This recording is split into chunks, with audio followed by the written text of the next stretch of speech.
Hello and welcome to the Atheist Parent Part 10.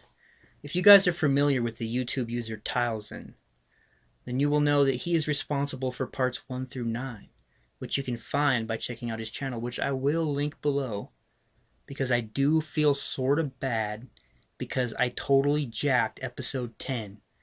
And yeah, episode 10 is mine, so jack move. Sorry, Tylzen.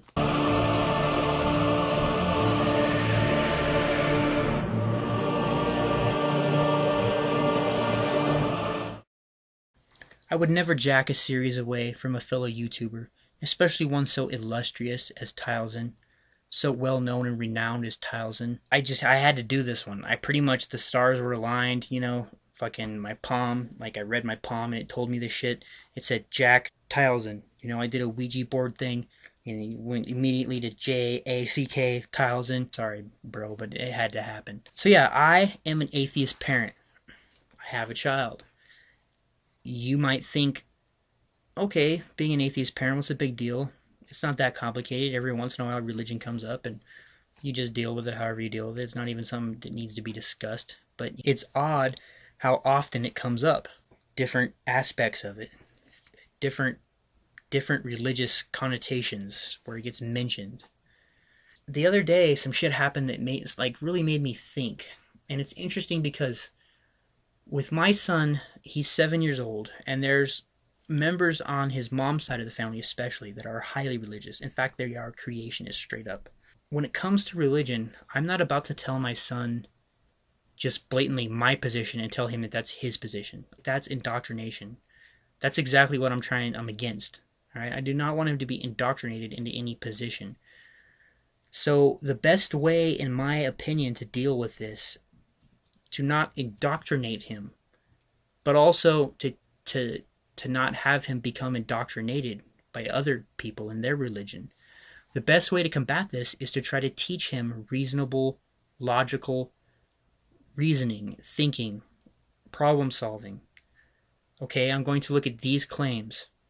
What's the most likely to be true? That type of thing, which can be lost on a 7-year-old. Like, I can tell when there's been times when he's come back from his Auntie Michelle's and he starts talking about Jesus and stuff, and I'm not going to tell him what my opinion is about Jesus or what his teachings or even if he was real or whatever.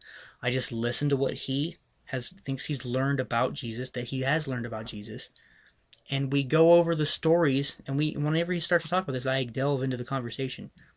I want to make sure that, first of all, he is taking the right moral lesson from these stories. And if he is, then that's a good thing. There's very few places where I straight up draw the line and blatantly tell him that what he's being told is wrong.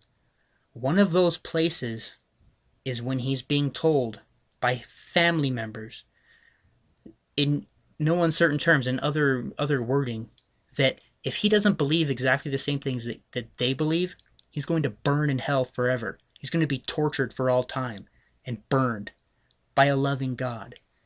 That is bullshit, and I tell him that's bullshit, and anyone who tells him that shit is lying to his face. They don't know. They're just making shit up in order to make him think what they think. And to me, if you tell a small child that, first of all, telling anyone that if you don't believe exactly the same thing I believe, then you deserve to be burned and tortured forever. Doesn't matter if you're a good person, bad person, good person. That's irrelevant. That's not even part of the conversation.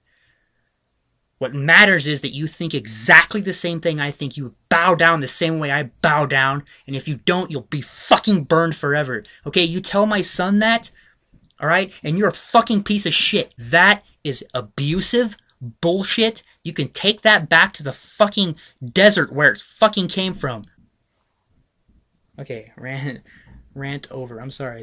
That touches a nerve there. And I apologize for that. I do not yell curse words at my son. That's not how it comes off to him.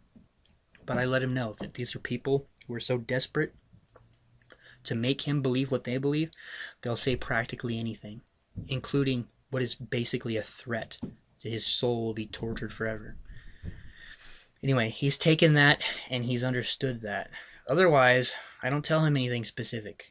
But I am his dad, And there's all those situations where he asked me specifically, well, what do I think, or what do I believe in Jesus?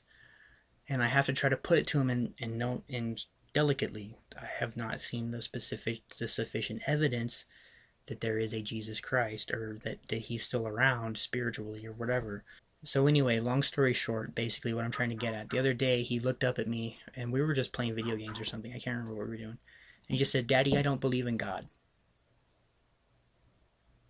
And for some weird reason that just like hit me like I don't know, almost a feeling like because of my rationality, because of the way I am, that I've caused him to grow up quicker than in that respect than he should have, or something. I'm not sure. I think really what bothered me about it was the fact that he's arrived at that position. He's arrived at that position uninformed. Basically, I mean, I've informed him to a point, but he's only 7. He doesn't understand the whole scope of it. And so I panicked, and I was like, "Listen, dude, you're not allowed to make a decision like that till you're older, okay? Just no." Which is stupid because he's gonna make the decision whatever, whichever way. But I sort of panicked. I was just like, "No, listen, you're not allowed to make that decision yet, or whatever." And it's funny because he's told me in other times, he told me, "Daddy, I believe in Jesus," and blah blah blah blah blah. And then when that happened, I was all like, "Oh, okay, well, keep an open mind and blah blah blah blah blah. It's okay if you believe that. Blah, blah, blah, blah, blah." And then when he comes to, in my view, what is the reality of the matter, or at least the most likely case of the matter, all of a sudden I freak out and I'm like, you can't make the decision. You can't be rational. Sorry. And it's kind of weird. In many ways, I can see why I would think that. First of all, it's like the innocence of youth, Why not let him believe in some bullshit for a while? I mean, I still tell him that Santa Claus brings him a present. So yeah, what do you guys think? Should that be scary to me, or I mean, he's only 7, It's a delicate issue and it's really complicated, and it comes up a lot more than you might think. And just to take a moment to be serious, like, I don't want to mess this up. Like, as a parent, I don't want to mess anything up. It's more important to me than anything that there is, like, in the whole world. I don't have a God that's more important to me than my child. My child is far more important to me than Darwin or Richard Dawkins or Christopher Hitchens or God or Jesus or anyone you want to name. He's number one to me. It's important. I don't want to screw it up. There isn't a person that I place higher than him. He's it. I would rather screw up every other aspect of my being than screw anything up with him. So anyway, yeah, blah blah blah. If you guys have any thoughts or opinions, please hit me up with a comment below. And sorry, Tylzen, for jacking your video series. This is the last one. I won't jack the next one. Number 10 is mine. Sorry, dude. But anyway, thanks for watching. I'll see you guys in the next video.